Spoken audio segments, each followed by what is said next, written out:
আসসালামু আলাইকুম, শুভ সকাল। আর গতকালকে হাট থেকে নিয়ে আসছি ফুলকপি পাতাকপির চারা। আর এখানে বেশ কয়েকটা লাগিয়েছিলাম, তো গাছগুলো নষ্ট হয়ে গেছে, কারণ অন্য জায়গায় লাগিয়েছিলাম সেখান থেকে তুলে লাগাইছিলাম। তো আবার নতুন করে নিয়ে আসছি, তো এইগুলো ইনশাল্লাহ এখন লাগিয়ে দিব। তো ওই যে গাছগুলো লাগানো হয়ে গেছে, আর একটু ঘন করে লাগিয়ে দিয়েছি যেন, কারণ সবগুলো তো গাছ হতে চায় না, এই জন্য ঘন করে লাগিয়ে দিয়েছি। এখন অবশ্যই এটা ঢেকে দিব, না হলে যে পাখির যন্ত্রণা, পোকার যন্ত্রণা, কোনো গাছ হতে দেয় না ঠিকভাবে, পাতাগুলো খেয়ে ফেলে।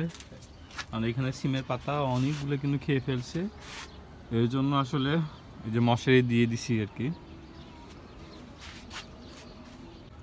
আর এই গাছে কিন্তু বরবটি মাশাআল্লাহ অনেক ধরেছে, বিশেষ করে এর নিচের দিকে তো দেখছি যে এখনো অনেক ফুল আছে, আর মোটামুটি কিন্তু বেশ ভালোই ধরে আছে। কালারটা কিন্তু অনেক সুন্দর। আর যে গাছটা যেখানে জানালা দিয়েছিলাম সেখানে কিন্তু উঠে গেছে। আর এখানে ওই যে ধরে আছে, এখানে একটা, দুই পাশে আবার ফুল আছে। আর সবচেয়ে আকর্ষণীয় বিষয় হচ্ছে যে টমেটো গাছ।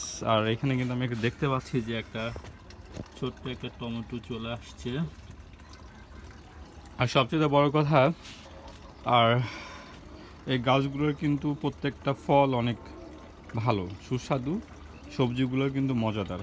কারণ কি, আমরা আসলে কখনো কেমিক্যাল ইউজ করি না বা কীটনাশক ব্যবহার করি না।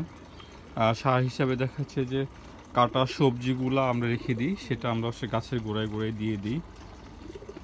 এটাকে পানিতে ভিজিয়ে রাখার পর সে পানিটা দিয়ে দেওয়া হয়।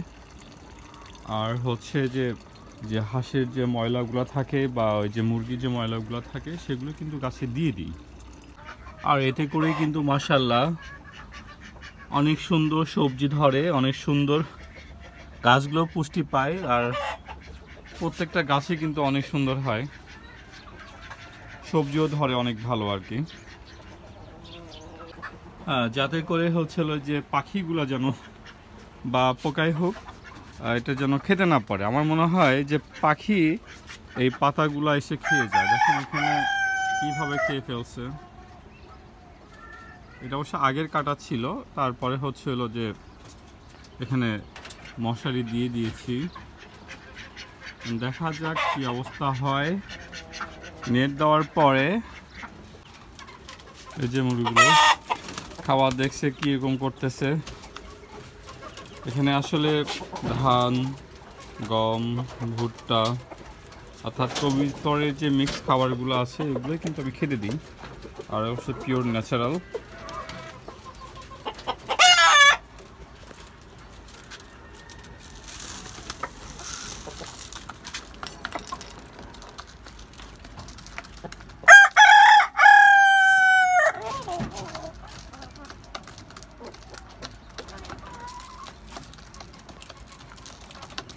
আর এখন যেহেতু ডিম পাড়তেছে সেহেতু আসলে বেশি বেশি খাবারটা এরা গ্রহণ করে,